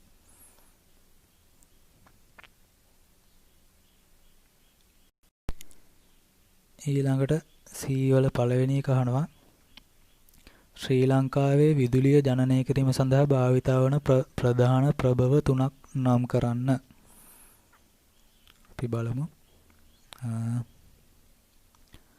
ශ්‍රී ලංකාවේ මම මේ විදුලි බල මණ්ඩලයේ තිබ්බ දත්ත වාර්තාවෙන් බැලුවේ. එතකොට ඒකේ කියලා තියෙනවා ජල ශක්තිය. ඒ කියන්නේ මේ ජලයෙන් 39.8යි දෙකක් ජාතික සැපයුමට ලබා දෙනවලු. සුළඟ මගින් දෙනවලු 3.2.8ක්. ගල් අඟුරු මගින් 36.2ක්. කනිජ තෙල් මගින් 20.1ක්. එතකොට මේකෙන් අපිට වැඩි මේකක් බලලා ගන්න පුළුවන් කනිජ තෙල්, ගල් අඟුරු, ජල ශක්තිය. ජල ශක්තිය ඔය කියන තුනක් ලිව්වනම් හරි ගානට. එතකොට මේකේ පේනවා අපිට සේරම කවර් වෙලා තියෙන 99.4යි. එතකොට 0.6ක අඩුපාඩුවක් තියෙනවා ජාතික විදුලි බල මණ්ඩලයේ. එතකොට මේක සමහර විට රක්ෂිත වනාන්තර වලට වගේ එහෙම ඒරියා එකක් කවර් කරන්න දීලා නැතුව ඇති. හරි ඊළඟ ප්‍රශ්නේ බලමු.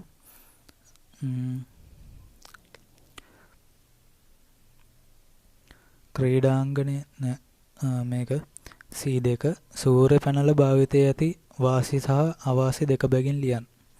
සූර්ය පැනල භාවිතයේ ඇති වාසි සහ අවාසි. එතකොට වාසි තමයි පුනර්ජනනීය බල ශක්තියක් වීම. මොකද මේ පුනර්ජනනීය බල ශක්තියක් කියන්නේ කනිජ තෙල් වගේ ගත්තොත් එහෙම යම් කාලයකදී මේ කනිජ තෙල් කියන එක ඉවර වෙනවා. නමුත් මේ සූර්ය ශක්තිය එහෙම නැහැ. ඒක නිතරම තියෙන හින්දා පුනර්ජනනීය බල ශක්තියක් ඒක. එතකොට වායු හා ශබ්ද දූෂණයෙන් තොරයි.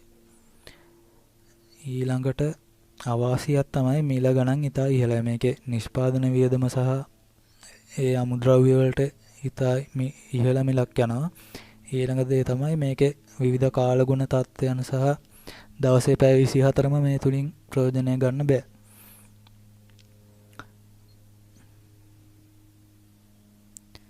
ඊළඟ ප්‍රශ්නේ බලමු. C3 ක්‍රීඩාංගණයේ මාසික විදුලි පරිභෝජනය සපුරාලීම සඳහා සවි කිරීමට අවශ්‍ය අවම සූර්ය පැනල ගණනය කරන්න.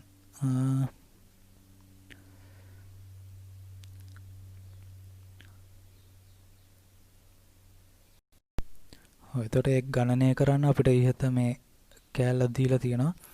රජයේ සූර්ය බල සංග්‍රාමයේ ව්‍යාපෘතිය යටතේ ප්‍රේක්ෂකාගාරවල වහල මත සූර්ය පැනල සවි කිරීමට යෝජනා කර ඇත. පෘෂ්ඨ වර්ගඵලය වර්ග මීටර 8ක් වන කිලෝවොට් එකක සූර්ය පැනලයක් මගින් මාසකට කිලෝවොට් පැය 120ක විදුලියක් ජනනය කරන්න පුළුවන්.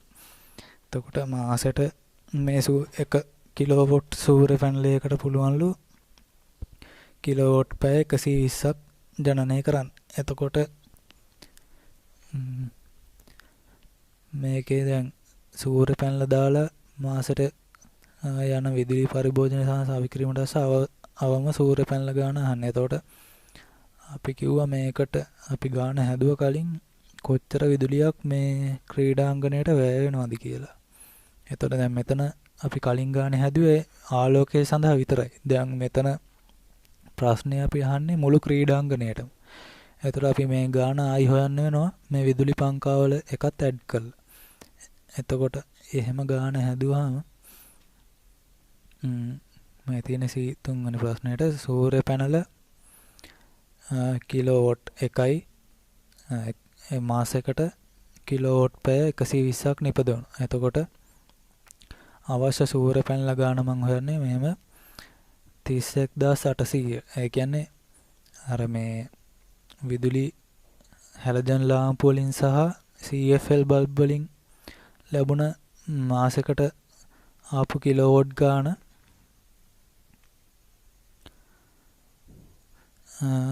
ඒකට එකතු කරනවා මං විදුලි පංකා වලින් යන මාසයකට කිලෝවොට් හව ප්‍රමාණය. එතකොට එනවා සම්පූර්ණ ගානක් මුළු ක්‍රීඩාංගණයටම එනවා කිලෝවොට් කොච්චර යනවද කියලා.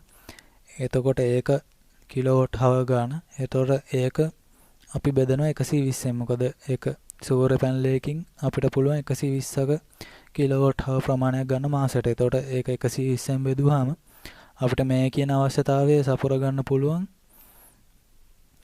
280ක්.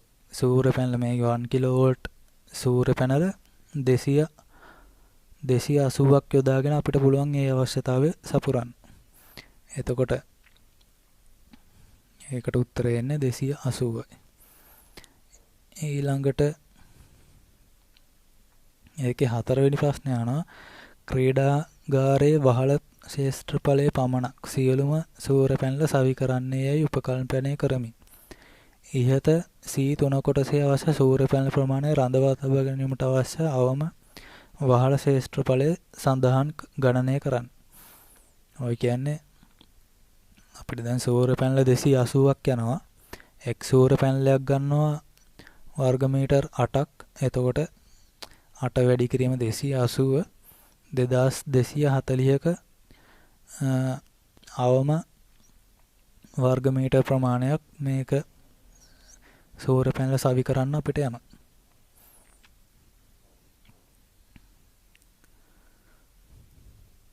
ඊළඟට පස්වෙනි ප්‍රශ්නේ අහනවා අවශ්‍ය සියලු උපාංග සමග කිලෝවොට් එකක සූර්ය පැනලයක් සවිකර ජාතික ජාලයට සම්බන්ධ කිරීම සඳහා යන වියදම රුපියල් ලක්ෂ 300ක් නම් පළවෙනි එක ක්‍රීඩාංගණයේ මාසික විදුලි අවශ්‍යතාවය සපුරා ගැනීමට සවිකළ යුතු අවම සූර්ය පැනල ගණන සඳහා වැය වන සම්පූර්ණ වියදම කොපමණද? ඒතර මේ 1 කිලෝවෝල්ට් එකක් හයි කරන්න යනවලු ලක්ෂ 300ක්. එතකොට අහනවා සම්පූර්ණ ගාන කොච්චරද කියලා. එතකොට අපිට තියෙනවා සූර්ය පැනල 280ක්. 280 ලක්ෂ 300න් වැඩි කරාම එනවා 84 කෝටියක්. එතකොට තියෙන එක අපි බලමු ඊළඟට ප්‍රශ්නය. සූර්ය පැනල සවිකිරීම සඳහා වන ආයෝජනය පියවා ගැනීමට කොපමණ වසර ගාණක් ගත වේද? එතකොට මේ ආයෝජනය පියවා ගැනීමට කොපමණ වසර ගාණක් ගත වේද කියලා අහන්න. දැන් ඕකේ අපිට කලින් ජාතික විදුලි බල මණ්ඩලයෙන් කියන්නේ ගත්තාම අපිට කලින් වියදමක් දරන්න සිද්ධ වුණා. ඒ කියන්නේ විදුලි බිල වෙනුවෙන් ගෙවන්න සිද්ධ වුණා මුදලක්.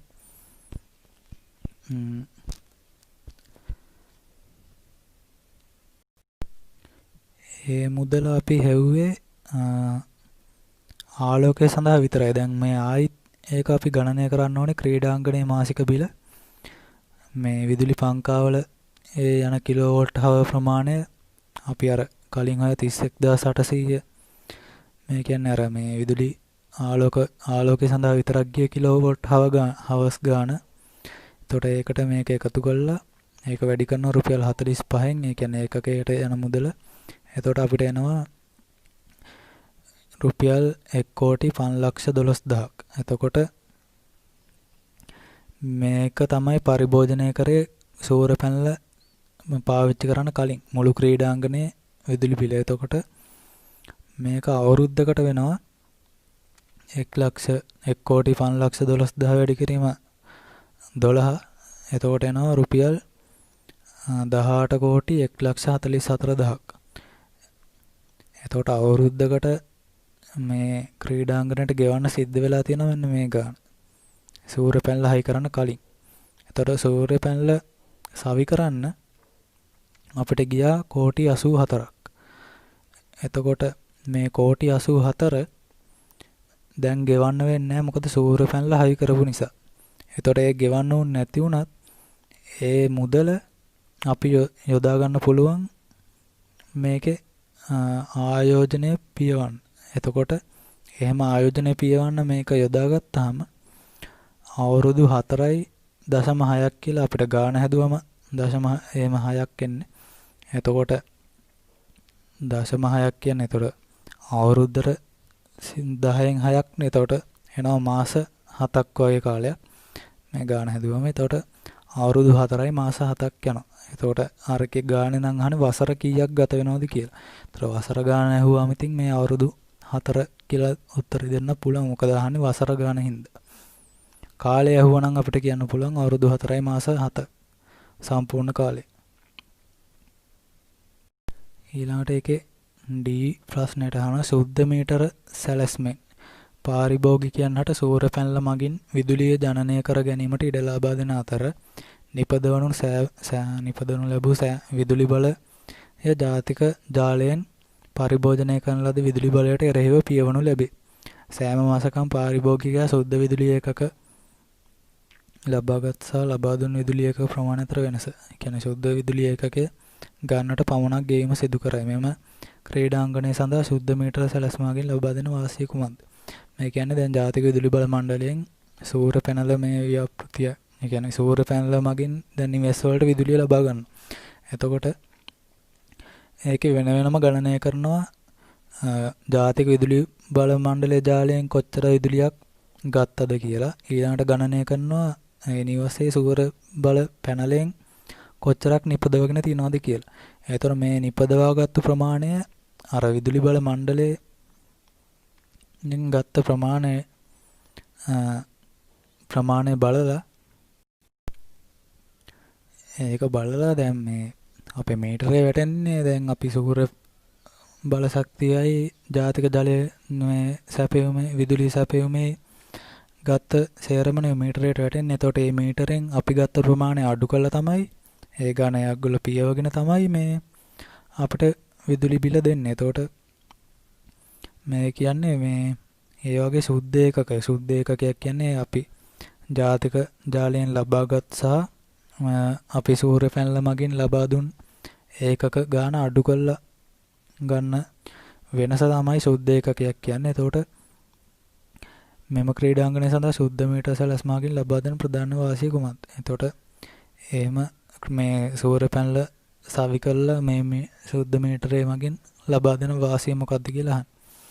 එතකොට එහෙම උත්තරයක් දෙන්න පුළුවන්. ක්‍රීඩාංගණයේ මුළු පරිභෝජනයට සරිලන පරිදි සූර්ය පැනල සවි කළ නිසා. දැන් අපිට කලින් ගාන ගිය මුළු පරිභෝජනය සඳහාම තමයි සූර්ය පැනල සවි කරන්නේ කියලා. එතකොට එහෙම සවි කරපු නිසා සෑම මාසකම විදුලි බලය ජාතික ජාලයෙන් පරිභෝජනය වෙනවා. එතකොට ජාතික ජාලයෙන් විදුලි බලයක් ලබා ගන්න යාලු. එතකොට මේ ක්‍රීඩාංගණයෙන් විදුලි බල මණ්ඩලයට කියන්නේ කලින් ගෙවන්න තිබ්බ විදුලි බල මණ්ඩලයෙන් විදුලිය ලබා ගත්ත නිසා 1,50,12,000ක් ගෙවන්න තිබ්බ මුදල දැන් ගෙවන්න වෙන්නේ. ඒක යොදන්න පුළුවන් අර සූර්ය පැනල සවි කරන්න ගත්ත ආයෝජනයට.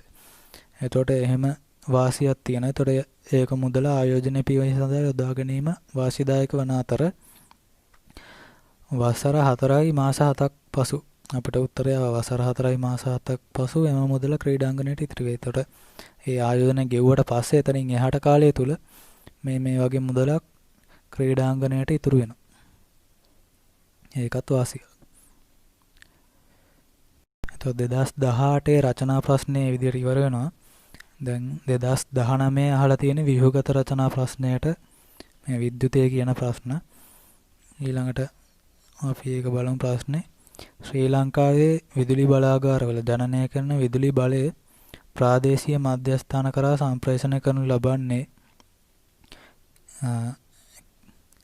කිලෝවොට් වන 110 කිලෝවොට් 110ක් වන ප්‍රත්‍යවර්ත ධාරා ලෙසය. දිගුදුරත් ජව සම්ප්‍රේෂණය. ඒ කියන්නේ මේ වඩා දුරකට ජවය සම්ප්‍රේෂණය කරන්න මේ ප්‍රත්‍යවර්ත ධාරාවක් ලෙස 110ක ප්‍රත්‍යවර්ත ධාරාවක් ලෙස තමයි සම්ප්‍රේෂණය කරන්නේ. ඒතර ප්‍රශ්නේ පළවෙනි ප්‍රශ්නේ අහනවා ඊතා ඉහළ වෝල්ටීයතාවකදී සිදු කිරීමෙන් අත්වන වාසිය කුමක්ද? කියන්නේ ඊතා ඉහළ වෝල්ටීයතාවයක් අරගෙන මේ ජවය සම්ප්‍රේෂණය කරන එකේ වාසිය තමයි. ඒතර අපි දන්නවා V සමාන IR සූත්‍රය මගින් කියන්නේ ඕම්ගේ නියමය මගින් අපි දන්නවා ඊතා විශාල වෝල්ටීයතාවයකදී යන ධාරාව ඊට අඩුයි. ඒතකොට ධාරාවක් සාමාන්‍යයෙන් ගලන්න නම් වයර් එකකින් අපි හිතුවොත් ධාරාවක් ගලන වයර් එකක් ගත්තොත් ඒකේ වැඩි ධාරාවක් ගලනවා නම් අපිට සිද්ධ වෙන ඒ වයර් එක මහත එහෙම නැත්නම් බර මහත වැඩි කරන්න සිද්ධ වෙනවා. එතකොට මේ ගොඩක් දුරකට ධාරාව ගෙනියන්න නම් මේ විතා විශාල රැහන් නොදන්න වෙනවා. නමුත් ඒක එහෙම වෙන්නේ වැඩි වෝල්ටීයතාවයක් යටතේ ජවය සම්ප්‍රේෂණය කරනකොට. එතකොට අඩු ධාරාවක් අපි උත්තරේ මෙහෙම දෙන්න පුළුවන්. අඩු ධාරාවක් යොදා ගැනීමෙන් රැහන් වල විස්කම්භය සහ බර අවම කර ගැනීමට හැකි වීම. වෝල්ටීයතාවය වැඩියෙන් සම්ප්‍රේෂණය කිරීමේදී අඩු ධාරාවක් යොදා ගැනීමෙන් රැහන් වල විස්කම්භය සහ බර අවම කර ගැනීමට හැකි වීම තමයි අත්වන වාසිය. එතකොට ඊළඟේ දෙවැනි ප්‍රශ්නේ අහන ප්‍රත්‍යවර්ත ධාරාවක් ලෙස සම්ප්‍රේෂණය කිරීමෙන් අත්වන වාසිය කුමක්ද කියලා. මේ ප්‍රත්‍යවර්ත ධාරාවක් කියන්නේ කඩින් කඩ වෙනස් වෙන සයිනාකාරව තමයි ගමන් කරන්නේ. එතකොට ප්‍රත්‍යවර්ත ධාරාවක් ලෙස ගමන් කිරීමේ වාසිය තමයි මේකේ රැහන් ගොඩක් දිගයි. එතකොට අපි බලය නිපදවන ස්ථානයේ ඉඳලා ගොඩක් දුරකට මේ ජවය සම්ප්‍රේෂණය කරන්න ඕනේ. එහෙම ගොඩක් දුරකට යනකොට මේ වයර් වල තියෙන ප්‍රතිරෝධීතාවයත් එක්ක මේ බලය එහෙම නැත්නම් වෝල්ටීයතාවය අඩු වෙනවා. මේ අඩු වෙන වෝල්ටීයතාවය නැවත වැඩි කරන්න නම් එක් මධ්‍යස්ථානවල නැත්නම් කඩින් කඩ අපිට යොදන්න වෙනවා ඒක වැඩි කරන උපකරණ. එතකොට මේකට යොදාගන්නේ ට්‍රාන්ස්ෆෝමර් එක තමයි අපි යොදාගන්නේ. එතකොට අධිකර පරිණාමකයක් යොදාගෙන නැවත වැඩි කරලා සම්ප්‍රේෂණය කරනවා. එතකොට අධිකර පරිණාමකයක් ක්‍රියාත්මක වෙන්නේ අනිවාර්යයෙන්ම ප්‍රත්‍යාවර්ත වෝල්ටීයතාවයකදී විතරයි. එතකොට මේ පරිණාමක යොදා ගන්න ඕන නිසා තමයි ප්‍රත්‍යාවර්ත වෝල්ටීයතාවයක් මේ ජවයේ සම්ප්‍රේෂණය කරන්න යොදාගන්නේ. එහෙම නැතුව සරල ධාරාවක් අපි මෙහෙම යවුවා නම් අපේ සරල ධාරාව නැවත වර්ධනය කරන්න ඒකට වෙනම පරිපතයක් සකස් කළා නැවත ඒ වගේ ලොකු කාර්යයක් කරන්න වෙනවා. නමුත් මේ විදිහට යවුවාම අපිට පුළුවන් ට්‍රාන්ස්ෆෝමර් යොදාගෙන අපිට නැවත ඒ විභව බැස්මයි වැඩි කරන්න. එතකොට මේ උත්තරේ මේ විදිහට දෙන්න පුළුවන්. රැහන් දිගු වීමත් සමග ප්‍රතිරෝධය නිසා වන විභව බැස්ම පරිණාමක මගින් යලි වැඩි කරගත හැකි වීම. ඒතර ප්‍රත්‍යාවර්ත ධාරාවක් වැඩ කරන්නේ පරිණාමක වල වැඩ කරන්නේ අනිවාර්යෙන් ප්‍රත්‍යාවර්ත ධාරාවකට විතරයි. ඊළඟට ශ්‍රී ලංකාවේ මෑතකදී සිදු කළ විදුලි කප්පාදුවේදී සිසුවෙක් තම නිවස ආලෝකමත් කිරීම සඳහා ප්‍රත්‍යාවර්ත ධාරාවක් ලබා ගැනීමට වොට් 24ක බැටරියක් සහ අපවර්තකයක් භාවිත කළේය. එතකොට මේකේ පළවෙනි ප්‍රශ්නය ශ්‍රී ලංකාවේ මෑත විදුලි කප්පාදුවට තුඩු දුන් තාක්ෂණික හේතු දෙකක් සඳහන් කරන්නට. මේක මට දැන් මේ 2019 ඒ ප්‍රශ්නේ තමයි අහලා තියෙන්නේ. සාමාන්‍ය දැනීම් ප්‍රශ්නයක්. මේ තාක්ෂණික හේතු දෙක විදුලි කප්පා මට ඒ සිද්ධිය සම්බන්ධයෙන් හොයාගන්න බැරි වුණා. තරම් මේ ප්‍රශ්නේ මම පස්සේ වෙලාවක බලන්න. අපි බලමු ඊළඟ ප්‍රශ්නේ. දෙවෙනි ප්‍රශ්න කොටස යනවා වෝල්ට් 24ක බැටරියෙන් වෝල්ට් 230ක සැපයුමක් ලබා ගැනීමට අවශ්‍ය පරිණාමක වර්ගය නම් කරන්න. එතකොට වෝල්ට් 24ක බැටරියකින් වෝල්ට් 230ක සැපයුමක් ලබා ගැනීමට අවශ්‍ය පරිණාමක වර්ගය මේ කියන්නේ අඩු වෝල්ටීයතාවයක් වැඩි වෝල්ටීයතාවයක් බවට පත් කරන්න අවශ්‍ය පරිණාමකය. ඒ කියන්නේ අධිකර පරිණාමකය. තුන්වෙනි ප්‍රශ්නය යනවා අපවර්තකයක් සහිත ජව සැපයුමක් භාවිතයෙන් අත්වන ප්‍රධාන වාසිය සඳහන් කරන්න. අපවර්තකයක් කියන්නේ ඉන්වර්ටරයක්. ඒ කියන්නේ අපවර්තකයක් භාවිතා කරන්නේ සාමාන්‍යයෙන් සරල ධාරාවක් මං කිව්ව කෙලින්ම ට්‍රාන්ස්ෆෝමර් එකකින් ඒ පරිණාමකයකින් වර්ධනය කරලා ගන්න බෑ. මොකද සරල ධාරාවක විද්‍යුතය ගමන් කරන්නේ ඒකාකාරව නිසා. එතකොට ට්‍රාන්ස්ෆෝමර් එකකින් මේක වැඩි කරන්න නම් අනිවාර්යෙන් මේක කැඩි යන්න ඕනේ. එතකොට මේක ඒ සරල ධාරාව කඩ දෙන්න තමයි මේ වගේ මේ අපවර්තකයක් භාවිතා කරන්නේ. එතකොට අපවර්තකයක් භාවිතා කිරීමෙන් වන අවාසියක් තමයි අපි යොදාගන්නේ කඩන ඒ සර්කිට් එකට වෙනම විදුලියක් ඒ වෙනුවෙන් වැය වෙනවා. ඊළඟ දේ තමයි මේ අපි දැන් ඔය මේ අඩු වෝල්ටීයතාවයක් වැඩි වෝල්ටීයතාවයක් පත් කරද්දී වැඩි ධාරාවක් ලබා ගන්නවා.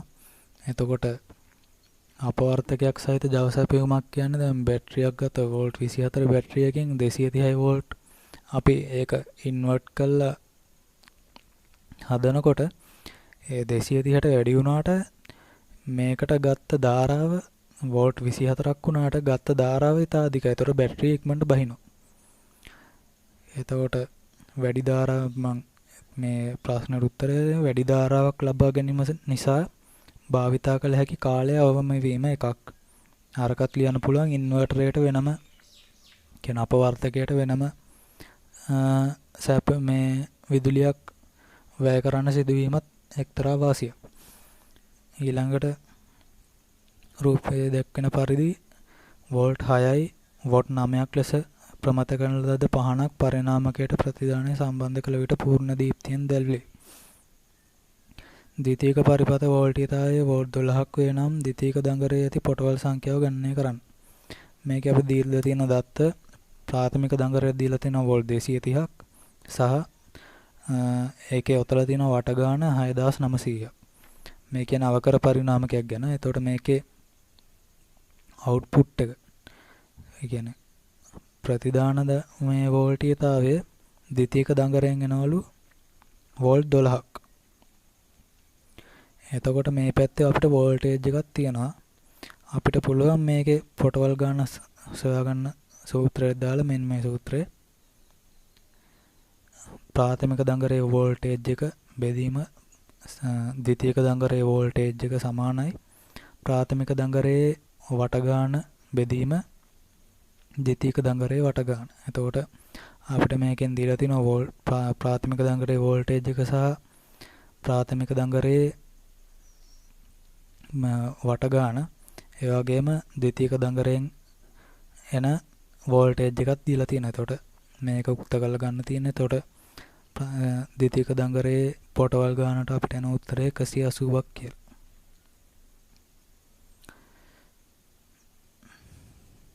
ඊළඟ දෙවෙනි ප්‍රශ්නය මුළු ප්‍රතිරෝධය ඕම් 4ක් වන වයරයක් මගින් ද්විතීයික පරිපථය ඉහත සඳහන් පහනට සම්බන්ධ කර ඇතනම් වයරයේ ඇතිවන ජවහනිය ගණනය කරන්න.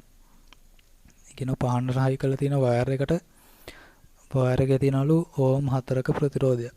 එතකොට ඒ වයර් එක නිසා වෙච්ච ජවහනිය ගණනය කරන්න කියන්නේ. එතකොට මේ තියෙන්නේ ගාන මං ආයෙ අඳගෙන මෙතන ඕම් 4 මං ප්‍රතිරෝධකයක් විදිහට වෙනම දාගත්තා. එතකොට ලේසි ගාන හදන්න වයර් එකක් කිව්වනේ තියෙන්නේ. එතකොට අනිවාර්යයෙන් ශ්‍රේණිගතව තමයි තියෙන්නේ. එතකොට ඕම් 4 ප්‍රතිරෝධය සහිත වයර් එක වෝල්ට් 9යි වෝල්ට් 6ක මේ පහන. එතකොට මේකේ අනිවාර්යයෙන් මේ ප්‍රතිරෝධය නිසා ඒ හරහා වෝල්ටේජ් එකක් ඩ්‍රොප් වෙනවා. එතකොට ඒ ඩ්‍රොප් වෙන ගාන අපි හොයන්න පහනට 6ක් ගන්නවා. පහනට 6යි. එතකොට ඒ 6 12න් අඩු කරාම එතකොට අපිට එනවා ප්‍රතිරෝධකය හරහා වෝල්ටේජ් එක වෝල්ට් 4ක් ඩ්‍රොප් වෙනවා. එතකොට අපිට දැන් මෙතන වයර් එකේ ප්‍රතිරෝධයක් තියෙනවා, වෝල්ටේජ් එකක් තියෙනවා. අපිට ධාරාව හොයන්න පුළුවන්. ගලන ධාරාව V සමාන IR සූත්‍රයෙන් දැම්මම ඇම්පියර් එකක් කියලා එනවා. එතකොට පරිපථය තුලින් ගලන ධාරාව ඇම්පියර් 1යි. එතකොට අපිට දැන් තියෙනවා වෝල්ටේජ් එකක් තියෙනවා, ගලන ධාරාවක් තියෙනවා. එකෙන් අපිට පුළුවන් ජවහානිය හොයන්න. P සමානයි VI සූත්‍රයෙන් දාලා වෝල්ට් 4 වැඩි කිරීම ඇම්පියර් 1. එතකොට අපිට එනවා වොට් 4ක ජවහානියක් මේ වයර් එක නිසා සිද්ධ වෙනවා. ඊළඟ පහන විසින් පරිභෝජනය කරන ලද ජවය කොපමණද? දැන් ඒ වයර් එකට වොට් 4ක් ලොස් වුණාම මේ පහන විසින් ඇත්තරම පරිභෝජනය කරලා තියෙන ජවය කොච්චරද කියලා අහන්න. එතකොට 4 යොම් වයර් තුලින් ඇම්පියර් එකක් ගලා යන බැවින් සහ පහන සමග ශ්‍රේණිගත ඇති නිසා මුළු පරිපථය තුලින් ධාරාව ඇම්පියර් එකක් වේ. කියන්නේ මේ ප්‍රතිරෝධකය සහ පහන තියෙන ශ්‍රේණිගතව ප්‍රතිරෝධකය හරහා ඇම්පියර් එකක් ගලනවා නම් පහන තුලිනුත් අනිවාර්යෙන් ඇම්පියර් එකයි ගලන්නේ. එතකොට අපි දන්නවා පහන තුලින් ඇම්පියර් එකක ධාරාවක් ගලනවා. පරිපථයේ පහන තුලින් සහ මුළු පරිපථය තුලින්. එතකොට මුළු පරිපථයේ ජවය එනවා අපිට 12 වැඩි කිරීම 1. කියන්නේ V P සමාන VI සූත්‍රයේ මුළු පරිපථයේ ජවය එනවා වොට් 12ක්. එතකොට වයර් එක වෙත අපිට ගියා වොට් 4ක්. වයර් එකට ජවහානි වුණා වොට් 4ක්. එතකොට පහන වෙත ගිහිලා තියෙන්නේ 12න් 4ක් අඩු කරාම ඊටු වොට් 6කින් එක තමයි පහන අරන් තියෙන්නේ. නේ උත්තරේ. ඊළඟට D කොටසේ පළවෙනි ප්‍රශ්නය ශ්‍රේණිගතව සම්බන්ධ කළ වෝල්ට් 6 පහන් 3ක් පූර්ණ දීප්තියෙන් දැල්වීමට අවශ්‍ය ද්විතීයික දඟරේ පොටවල් සංඛ්‍යාව ගණනය කරන්න. කියනවා ශ්‍රේණිගතව සම්බන්ධ කළ වෝල්ට් 6 පහන් 3ක් පූර්ණ දීප්තියෙන් දැල්වීමට අවශ්‍ය ද්විතීයික දඟරේ පොටවල් සංඛ්‍යාව ගණනය කරන්න. ඒ කියන්නේ පහන් 3කට ද්විතීයික දඟරේ වෝල්ටේජ් එක වැඩි වෙන්න ඕනේ. එතකොට මේ විදිහට ඇඳගත්තාම වයර් එකට ඕම් 4ක ප්‍රතිරෝධයක් යනවා. ඊළඟට පහන් 3 මේ විදිහට ශ්‍රේණිගතව සම්බන්ධ කරනවා. ඊළඟට මේකේ දැන් එතකොට P සමානයි VI සූත්‍රයට අනුව මේ පහනක් උපරිම දීප්තියෙන් දැල්වෙන නම් කොච්චර ධාරාවක් ගලනවද කියලා මුලින්ම හොයාගන්න ඕනේ. එතකොට වොට් 9යි වෝල්ට් 6ක් තියෙන හින්දා P සමානයි VI සූත්‍රය දාලා යුක්ත කරලා ගත්තාම 9 බෙදීම 6 අපිට එනවා ඇම්පියර් 1.5ක ධාරාවක් මේ තුලින් ගලනවා. උපරිම දීප්තියෙන් දැල් වෙන්න. එතකොට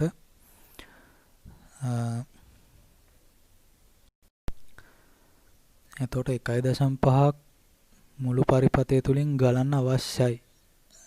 එතකොට තමයි පහන් තුල දීප්තියෙන් දැල් වෙන්නේ. එතකොට මේ ප්‍රතිරෝධකය හරහත් අනිවාර්යෙන් 1.5ක් එතකොට ගලන්න ඕනේ.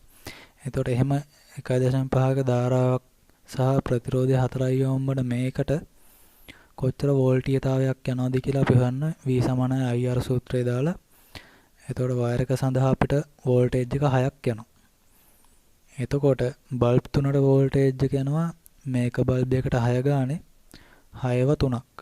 ඊළඟට මෙතනටත් 6ක් යනවා. එතකොට 6ව 4ක් යනවා සැපයුතු මුළු වෝල්ටීයතාවය. එතකොට එනවා වෝල්ට් 24ක් කියලා. එතකොට වෝල්ට් 24ක් ද්විතීයික දඟරෙන් ලබා ගන්න නම් කොච්චර වට ගාණක් ඔතන්න ඕනද කියලා ඒකත් අර මේ කලින් ගානක හැදුවා වගේ VP = 230යි. ඒ කියන්නේ ප්‍රාථමික දඟරයේ වෝල්ටේජ් එක වෝල්ට් 230යි. NP කියන්නේ ප්‍රාථමික දඟරේ වට ගාන අපි දීලා තිබ්බ 6900යි. તો ද්විතීයික දඟරෙන් වෝල්ට් 24ක් අවශ්‍ය වෙයි. එතකොට මේ ටික අපි අර සූත්‍රයට දැම්මුවාම ඒකෙන් ද්විතීයික දඟරේ වට ගාන උක්ත කරලා ගත්තාම අපිට ගාන හදාගන්න පුළුවන්. එතකොට එනවා වට ගාන 720ක් කියලා.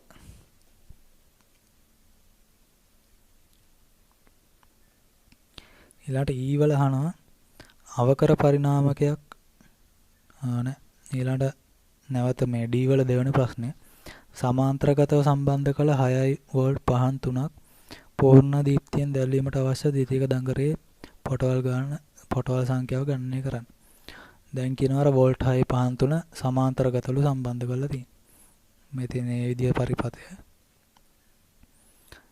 දැන් බල්බයක් තුලින් ගලන ධාරාව. එතකොට ඒකත් මේ දැන් එක පහනකට යනවා කිව්වා මම 1.5ක් අපි කලින් ගන්න හදුවා P = VI සූත්‍රය දාලා අපිට හදන්න පුළුවන්. 1.5ක් ගන්නවා එක බල්බ් එකකින්. එතකොට දැන් මේක සමාන්තරගතව තියෙන හින්දා බල්බ් තුනෙන්ම 1.5 ගානේ ගලනවා. එතකොට සමාන්තරගත බැවින් 1.5 වැඩි කිරීම 3 4.5 ඇම්පියර් ප්‍රමාණයක් මෙන්න මේ බල්බ් තුنين ගලනවා. එතකොට මේ 4.5ක් මෙතනින් මේ විදිහට ඔක්කොම ගලන්න නම් අනිවාර්යයෙන් මේ ප්‍රතිරෝධකය හරහා 4.5ක් ධාරාවක් ලබා දෙන්න ඕනේ. එතකොට ප්‍රතිරෝධකය හරහා ඇම්පියර් 4.5ක් ධාරාවක් ගලන නිසා ප්‍රතිරෝධකය හරහා වෝල්ටීයතාවය දැන් වෙනවා V = IR දාපුවාම 4.5 වැඩි කිරීම 4 වෝල්ට් 18ක්. එතකොට දැන් ප්‍රතිරෝධකය හරහා වෝල්ට් 18ක් ආවා. මේ බල්බ් තුන තියෙන සමාන්තරගතව නිසා දැන් බල්බ් තුනට ගන්න වෝල්ටීයතාවය තුනටම එක හා සමානයි. එතකොට වෝල්ට් 6ක් තමයි ගන්න.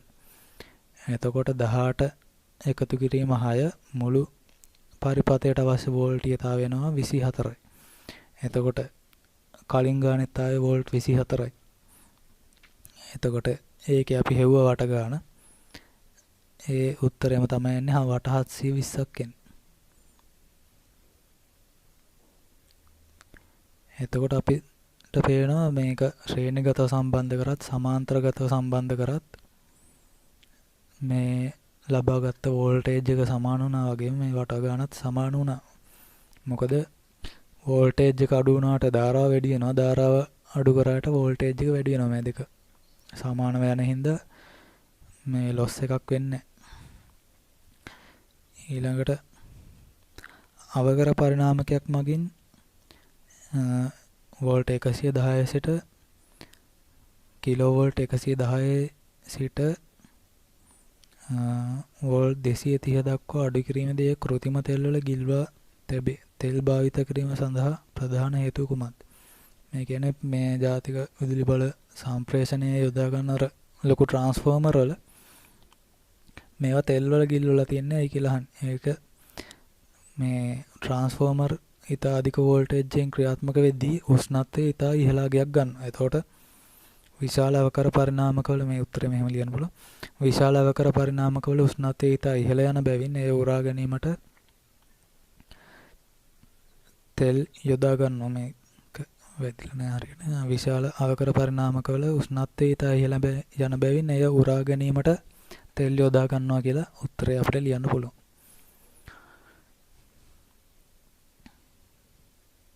එතකොට ඒ විදිහට 2016 2017 2018 2019 A level SFT paper එකේ විද්‍යුතය කොටසට අදාළ ප්‍රශ්න ටිකත් ඉවරයි. බොහොම හොඳට උසස් පෙළ අධ්‍යාපනය කරන්න කියලා